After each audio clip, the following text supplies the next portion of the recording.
Welcome student. मैं Tabassum Khan Lemoria senior secondary school की online classes में आपका स्वागत करती हूँ। आज हम बायोलॉजी का नेक्स्ट टॉपिक पढ़ने जा रहे हैं। कल हमने ह्यूमन ब्लड सर्कुलेटरी सिस्टम के बारे में थोड़ी बहुत जानकारी ली थी, जिसमें हमने जो है उसकी ब्लड के संगठन को देखा था और ब्लड के बारे में बातें पढ़ी थी। हमने ब्लड की अलग अलग कोशिकाओं के बारे में पढ़ा, जिसमें सबसे पहले हमने आरबीसी के बारे में कल जानकारी ली थी। आज हम अपनी नेक्स्ट ब्लड सेल डब्ल्यूबीसी के बारे में पढ़ेंगे। डब्ल्यूबीसी जो है उसका फुल फॉर्म होता है वाइट ब्लड सेल्स, मतलब श्वेत रुधिर कणिकाएं। इनमें जो है वो किसी भी प्रकार का कोई कलर नहीं पाया जाता, इसीलिए इन्हें श्वेत रुधिर कणिकाएं कहा जाता है। इनको हम ल्यूकोसाइट्स के नाम से भी जानते हैं, इन्हें ल्यूकोसाइट्स भी कहा जाता है। मनुष्य के अंदर जो है इनकी संख्या 7000 पर mm³ ऑफ ब्लड होती है, मतलब 1 mm³ ब्लड के अंदर जो है वो 7000 WBC पाई जाती है। मनुष्य के अंदर हम आरबीसी और डब्ल्यूबीसी का अनुपात देखें तो यह अनुपात 600:1 होता है, मतलब आरबीसी की संख्या डब्ल्यूबीसी से ज़्यादा होती है, जो कि हमने कल के लेक्चर में भी देखा था। आरबीसी जो होती है उसकी संख्या नर के अंदर जो है वो 52 लाख पर mm³ ऑफ ब्लड होती है, और डब्ल्यूबीसी देखें तो 7000 पर mm³ ऑफ ब्लड होती है। डब्ल्यूबीसी का निर्माण देखें तो लगभग जितनी भी ब्लड सेल्स होती है उन सभी का निर्माण जो है वो बोन मैरो के अंदर यानी अस्थि मज्जा में होता है। उसी तरह डब्ल्यूबीसी का निर्माण भी जो है वो अस्थि मज्जा में ही होता है। इसके अलावा इसका निर्माण लसिका ऊतकों में भी होता है। निर्माण के बाद जो है वो डब्ल्यूबीसी का जो परिपक्वन है वो ज़्यादातर लसिका ऊतकों के अंदर और अस्थि मज्जा में ही होता है। मतलब हम निर्माण की बात करें डब्ल्यूबीसी का तो अस्थि मज्जा में होता है। डब्ल्यूबीसी का जीवन काल आरबीसी से बहुत कम होता है, लगभग 4 से 5 दिन होता है, जबकि आरबीसी का जो अपने जीवन काल देखा था वो 120 दिन का होता है। इनका जीवन काल डब्ल्यूबीसी का जो है वो 4 से 5 दिन ही होता है। दूसरी बात करें हम डब्ल्यूबीसी के आकार की, तो ये लगभग अमीबोल शेप में होती है, कुछ इस तरह की। तो इनके अंदर जो है वो अमीबीय गति पाई जाती है सूडोपोडिया निर्माण के द्वारा, तो इनके अंदर अमीबीय गति होती है। दूसरी बात करें ल्यूकोसाइट्स के टाइप की, यानी डब्ल्यूबीसी के टाइप्स की। मनुष्य के अंदर 2 प्रकार की डब्ल्यूबीसी पाई जाती है, एक होती है कणिका में डब्ल्यूबीसी और दूसरी होती है अकणिका में डब्ल्यूबीसी। कणिका में डब्ल्यूबीसी वो होती है जिनके अंदर जो है वो छोटे छोटे ग्रैन्यूल्स पाए जाते हैं, छोटे छोटे कण पाए जाते हैं, इसीलिए इनको हम कणिका में डब्ल्यूबीसी कहते हैं। अकणिका में जो डब्ल्यूबीसी होती है उन कोशिकाओं के अंदर, उन डब्ल्यूबीसीज में जो है ये कण एब्सेंट होते हैं, किसी प्रकार का कोई कण नहीं पाया जाता, इसीलिए अकणिका में डब्ल्यूबीसी कहलाती है। कणिका में डब्ल्यूबीसी जो है वो बेसिकली 3 टाइप्स की होती है, 3 प्रकार की होती है, न्यूट्रोफिल, बेसोफिल और इओसिनोफिल।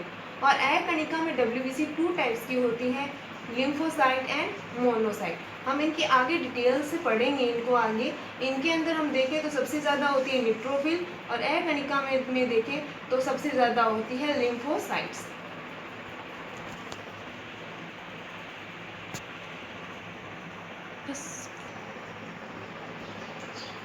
अब हम डब्ल्यूबीसी के सभी प्रकारों को एक एक करके पढ़ने वाले हैं। सबसे पहले हम देखेंगे डब्ल्यूबीसी का कणिका में जो प्रकार है उसे हम देखेंगे। कणिका में जो डब्ल्यूबीसी होती है उनकी कोशिकाओं के अंदर छोटे छोटे जो हैं वो कण पाए जाते हैं। इन्हीं कणों के कारण हम इनका नाम कणिका में कहते हैं। इनका जो केंद्रक होता है वो 2, 3 या अधिक पालियों का बना होता है, मतलब लॉक्ड इनका केंद्रक होता है। कणों के कारण इनको कणिका में कहा जाता है। कणिका में डब्ल्यूबीसी मैंने बताया आपको जैसे कि 3 प्रकार की होती है, न्यूट्रोफिल, बेसोफिल और इओसिनोफिल। उसको हम एक एक करके पढ़ेंगे। सबसे पहले हम न्यूट्रोफिल की बात करें। न्यूट्रोफिल डब्ल्यूबीसी जो होती है उसमें क्या है, हम किसी भी कोशिका को देखने के लिए अभिरंजन का यूज़ करते हैं, अभिरंजित करके ही कोशिकाओं को देखा जाता है। तो इस न्यूट्रोफिल का नाम न्यूट्रोफिल क्यों रखा गया, क्योंकि ये जो है वो क्षारीय अभिरंजन ले या अम्लीय अभिरंजन ले, मतलब हम इनको देखने के लिए, इन पर एक्सपेरिमेंट करने के लिए क्षारीय या अम्लीय किसी भी तरह के अभिरंजन का काम ले, तो ये दोनों तरह के अभिरंजन द्वारा अभिरंजित हो जाती है, मतलब रंग जाती है। ये दोनों तरह के रंजक इस पर कलर देते हैं, इसीलिए इन्हें न्यूट्रोफिल कहा जाता है। मतलब ये उदासीन रंगीन होती है, मतलब क्षारीय और अम्लीय दोनों अभिरंजनों से रंगी जाती है। दूसरी बात हम न्यूट्रोफिल के बारे में देखें तो इसका केंद्रक जो है वो 2 से 3 पिंड वाला होता है। 2 से 3 पिंड इसके केंद्रक में पाए जाते हैं। ये इसको लोब्ड जो है इसका केंद्रक शो किया गया है इस प्रकार से। इसमें छोटे छोटे कण ग्रेन्यूल्स तो ऑब्वियसली होने ही है क्योंकि यह कणिका में WBC है।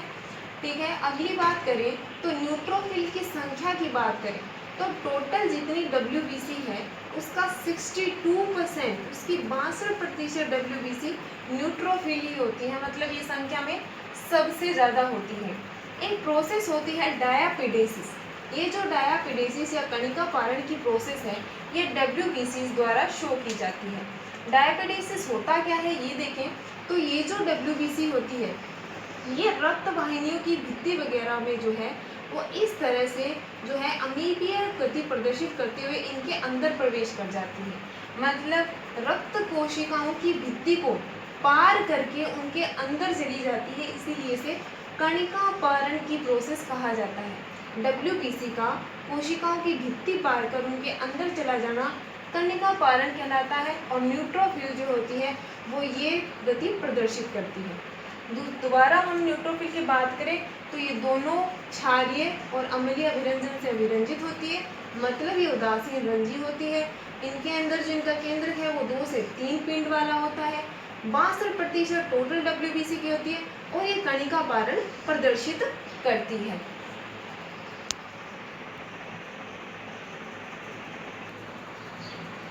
नेक्स्ट अपनी जो कणिका में WBC है वो है इयोसिनोफिल। इयोसिनोफिल जो WBC होती है ये इनके अंदर अम्लीय अभिरंजन पाया जाता है। मतलब इन जो है अम्लीय डाई इयोसिनोफिल जो अम्लीय डाई होती है उससे क्या ये अभिरंजित होती है, इसीलिए इनको इयोसिनोफिल कहा जाता है। इयोसिन अम्लीय अभिरंजन से अभिरंजित होती है। इनके केंद्रक देखें तो इनका केंद्रक जो होता है वो बाइलोब्ड होता है। इनके केंद्रक में जो है वो 2 पालियां पाई जाती हैं, इसीलिए इनका केंद्रक बाइलोब्ड होता है। इनके अंदर पाए जाने वाले जो कण होते हैं वो सामान्यतः थोड़े मोटे होते हैं, थोड़े बड़े आकार के कण पाए जाते हैं। इनको देखें, इनके अभिरंजन में देखें तो ये हमें गहरे लाल या गुलाबी रंग की दिखाई देंगी अभिरंजन के बाद। इनकी संख्या जो है वो टोटल WBC का 2.5% होती है, मतलब 2.5% होती है टोटल WBC। अम्लीय अभिरंजन से अभिरंजित करने पर ये गहरे लाल या गुलाबी रंग की दिखाई देती है। इयोसिन अभिरंजन से अभिरंजित करने पर ये गहरे लाल या गुलाबी रंग की दिखाई देती है, मतलब अम्लीय अभिरंजन से अभिरंजित होती है। इनके अंदर जो कणिका पारण की क्षमता है वो जो है वो न्यूट्रोफिल से थोड़ी कम पाई जाती है। कणिका पारण की क्षमता इनमें कम होती है।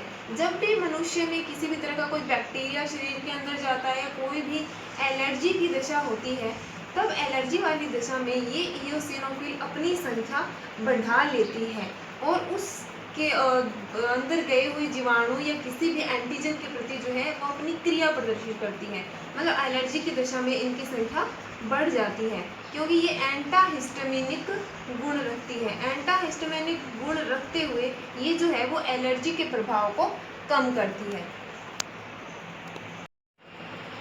अगली जो हमारी WBC है वो है बेसोफिल। इस बेसोफिल के अंदर जो है ये मिथाइलिन ब्लू नाम का एक क्षारीय अभिरंजक होता है, उससे ये रंगी जाती है, इसीलिए हम इन्हें बेसोफिल कहते हैं। बेसोफिल की संख्या की बात करें तो टोटल WBC की 0.5% होती है, बहुत ही कम संख्या होती है इनकी। इनके जो आकार होता है इन कोशिकाओं का उसमें इनका केंद्र 2 से 3 पाली वाला होता है और इसके कोशिका द्रव्य में कुछ छोटे इन WBCs में जो है वो मिथाइलिन ब्लू अभिरंजन पाया जाता है, क्षारीय अभिरंजन, इनको बेसोफिल कहते हैं। इसीलिए एलर्जी की दशा में ये जो है वो हिपेरिन और हिस्टामिन का स्रावन करती है। ये जो है हिपेरिन और हिस्टामिन जो रासायनिक पदार्थ है उनका स्रावन बढ़ाती है। टोटल डब्ल्यूबीसी में इनकी 0.5 संख्या थी। बेसोफिल के बारे में अपना ये जो जनरल इंट्रोडक्शन है वो अपने सिलेबस में बस इतना ही है। एक बार फिर से मैं इसको रिपीट कर देती हूँ। बेसोफिल जो है वो मिथाइलिन ब्लू नाम के क्षारीय विरंजन से विरंजित होती है, जो गहरे नीले रंग का कलर देता है, और इनका जो आकार होता है उसमें केंद्र 2 से 3 पाली वाला होता है। कण अलग अलग आकार के होते हैं। ये टोटल डब्ल्यूबीसी का 0.5% होती है और एलर्जी की दिशा में हिपेरिन और हिस्टामिन के स्रावन को बढ़ाती है।